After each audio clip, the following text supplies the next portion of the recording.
la secreción de potasio. Pero también genera la secreción de hidrogeniones. ¿Sí? Esos son los efectos de lo que va a ser la aldosterona. Al reabsorber sodio, ¿qué se genera? Aumenta la reabsorción de ¿qué? De agua. Y eso era lo que generaba el aumento de la presión arterial. ¿Verdad? ¿Se acuerdan, sí o no? Ahora, vamos a mencionar qué es lo que sucede respecto a la hiper o hiposecreción de la aldosterona. Cuando yo tenga una hipersecreción de la aldosterona, como puede ser un hiperaldosteronismo primario, puede ser que de repente haya un tumor suprarrenal productor de aldosterona, ¿sí? En el hiperaldosteronismo primario. ¿Qué pasa si yo tengo un exceso de aldosterona? ¿Qué va a pasar con la reabsorción del sodio? Incrementa la reabsorción del sodio, ¿sí? Incrementa la reabsorción del sodio. Al incrementarse la reabsorción del sodio, ¿qué se va a incrementar? La reabsorción de H2, ¿sí? De agua. Y todo esto que va a generar, hemos dicho, aumento de la presión arterial. Entonces, el hiperaldosteronismo cursa con lo que va a ser incremento de la presión arterial, hipertensión arterial, ¿sí? Hay una disminución de lo que va a ser la concentración de potasio. ¿Por qué? Porque hay secreción, secreción de potasio. Entonces, o excreción de potasio, esto que va a dar lugar a una disminución de potasio, ¿no ven? Porque se va a eliminar el potasio. Si estuviéramos frente a un hiperaldosteronismo, pues básicamente, ¿qué vamos a tener? Hipopotasemia, ¿verdad? O hipocalemia. ¿Sí? Hipopotasemia o hipocalemia. No calcemia, no calemia. Bien. ¿Qué manifestaciones clínicas va a dar esta hipocalemia? Tenemos el potasio aquí en el líquido intracelular. Y tenemos una pequeña cantidad de potasio en el líquido extracelular.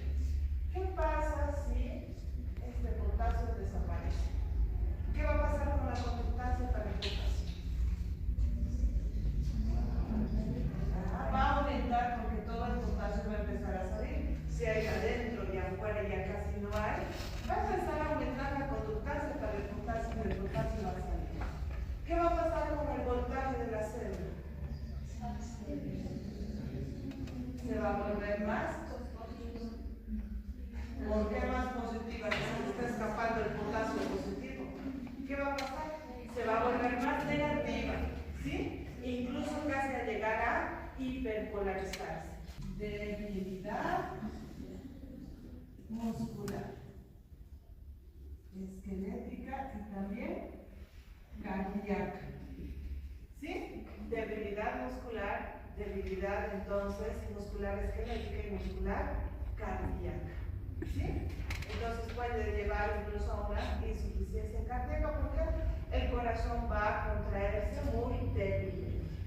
¿Sí? Bien, entonces tenemos esto. Ahora, si estamos hablando de que también genera la secreción de hidrogeniones, ¿qué pasará si se secretan muchos hidrogeniones a la luz de los túbulos para que se vayan con la orina? Orinas ácidas. Ya orinas ácidas, pero ¿qué quedará en nuestro cuerpo? ¿Acidosis o alcalosis? Sí, se van a secretar los hidrogeniones hacia los túbulos renales para que se vayan por la orina, y la orina va a estar ácida, nuestro cuerpo va a quedar alcalino. ¿Sí? Alcalino. ¿Sí? Entonces, estos son los trastornos que va a generar el hipertiroidismo. Perdón, el hiperaldosteronismo. ¿Sí? Entonces, fíjense la importancia de conocer esto. ¿Por qué nosotros no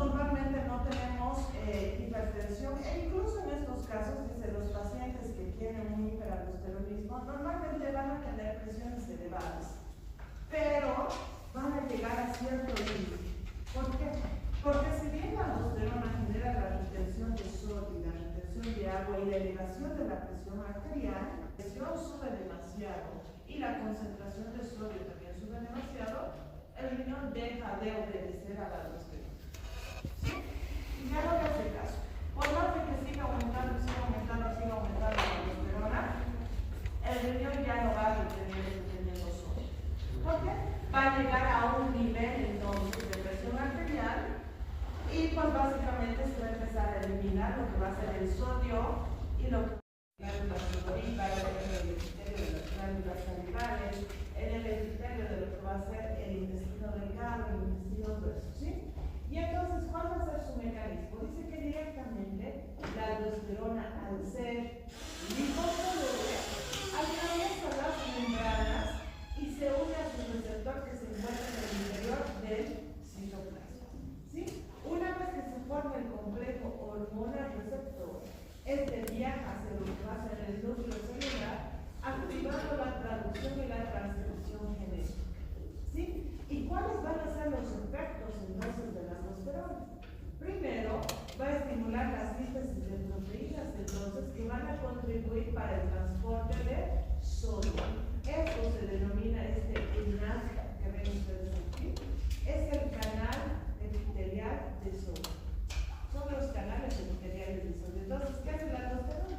Que se formen nuevas proteínas de canal para el sodio. De esa manera incrementa la reabsorción de sodio.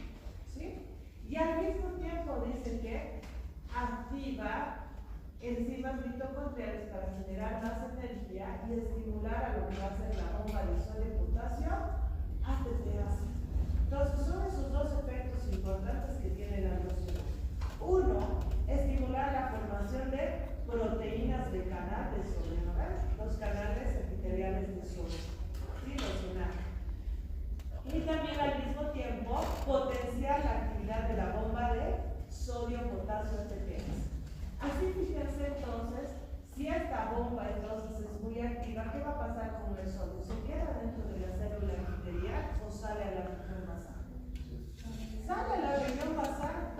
¿Qué pasa entonces con la concentración de sodio en el interior de la célula? Reduce, haciendo que la célula pueda captar más y más y más sodio desde la región apical. Imagínense que esta es la luz del tubo, ¿sí? Y aquí está el sodio. Este sodio va a ser captado por estos canales, ¿sí? Entonces, este sodio ingresa dentro de la célula, porque si se quedara en el interior de la célula, la concentración de sodio aumentaría y la célula ya no podría captar más sodio, ¿no? Disminuiría el gradiente de difusión. Pero ¿qué pasa a la bomba? La bomba va sacando el sodio, va sacando el sodio. Por lo tanto, esta célula puede seguir reabsorbiendo y seguir reabsorbiendo más sodio. Porque la bomba va a seguir sacando al otro lado el sodio. Entonces es un trabajo en conjunto entre los canales de sodio y la bomba de sodio-potasio ATPase. ¿Sí? Ese es el efecto que tiene entonces, pues básicamente, la aldosterona. ¿Sí? Y hemos hablado nosotros de algunos diuréticos en lo que va a ser renal. Y aquí tienen, por ejemplo, la espironolactona. ¿Se acuerdan de qué grupo de diuréticos pertenece a la espironolactona?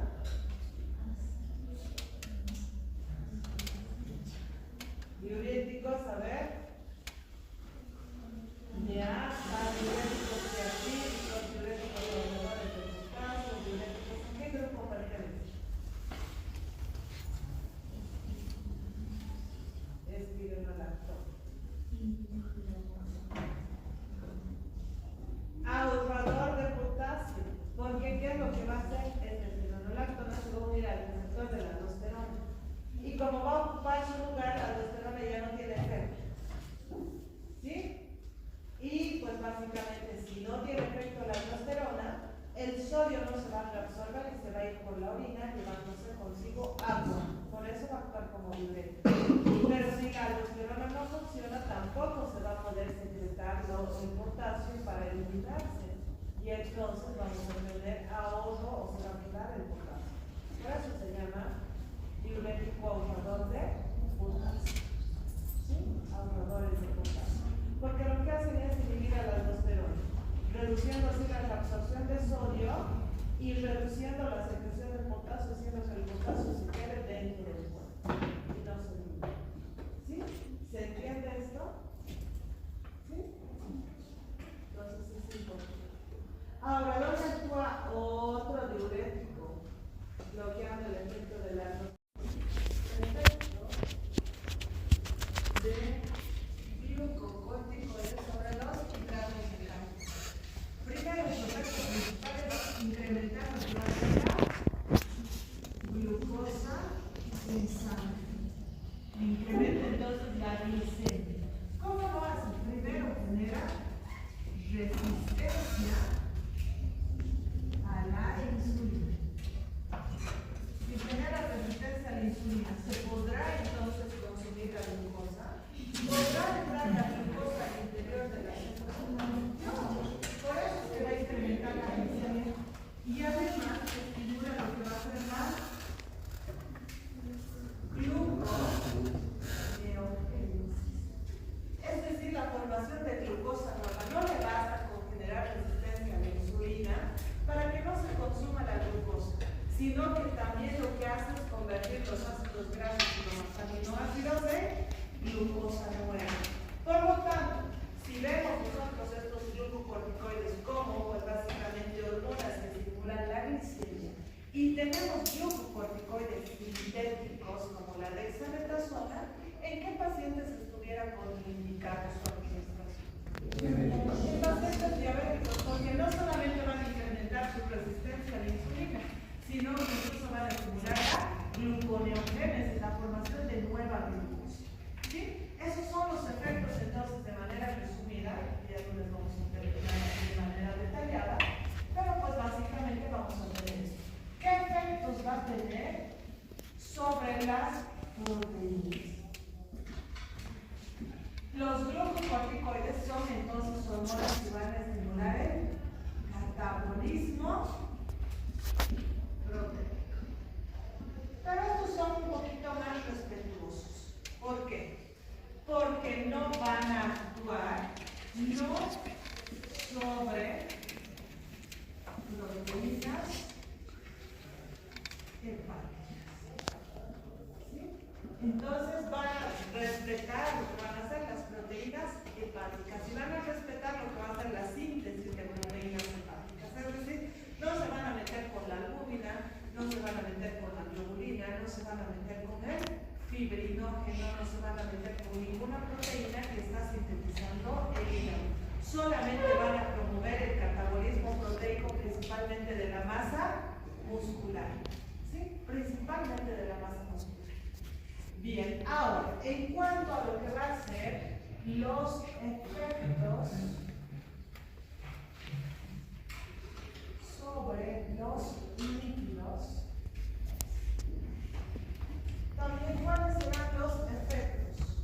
Pues básicamente va a tener un efecto de lipólisis, pero redistribución de la grasa en determinadas áreas del cuerpo. ¿Sí? Es decir, ¿qué es lo que hace?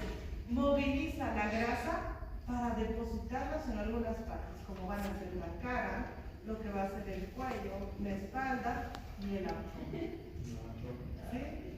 Entonces, pues básicamente es por eso que, pues en el síndrome de Cushing, que tenemos un incremento del cortisol, ¿cómo será la cara del paciente? Redonda. Cara de luna llena, bien. ¿Cómo estará su cuellito? Como una piba. La jiba del búfalo, ¿no? ¿Y cómo será su abdomen? Hinchado. Básicamente globoso, distendido, pues básicamente a expensas de tejido adiposo, ¿sí? De grasa. ¿Sí? ¿La panza de cervecero es por aumento de tejido adiposo o por hambre? La verdad, primera vez que he escuchado eso. Bueno, pues, esto es por grasa, por decir la centrípeta. ¿Sí? ¿Cómo creen que serán sus bracitos de un paciente que tenga hipercortisolismo?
Por la extensión de las Eso por disminución del colágeno. Claro, si tiene catabolismo proteico, tampoco sintetiza el colágeno, ¿sí? Entonces la piel va a ser delgada, transparente. Son de esos pacientitos que ustedes ven, sí, recordetes así, y a veces la piel es tan transparente que se ven hasta sus vasos sanguíneos y como arañas vasculares, ¿verdad? Y en el abdomen tiene estrías violáceas. ¿Por qué hacemos referencia a las estrías violáceas? Porque las estrías violáceas son estrías nuevitas, ¿sí? Porque con el tiempo se van volviendo blancas. Cuidado que ustedes vean una paciente que de repente tuvo su bebé hace 5 años, tiene un montón de estrías en el abdomen y digan, tiene Cushing. Esas estrías pasadas normalmente son blanquecinas. Pero si yo veo que mi paciente tiene estrías violáceas en el cuerpo, en el abdomen, en los brazos, en los glúteos,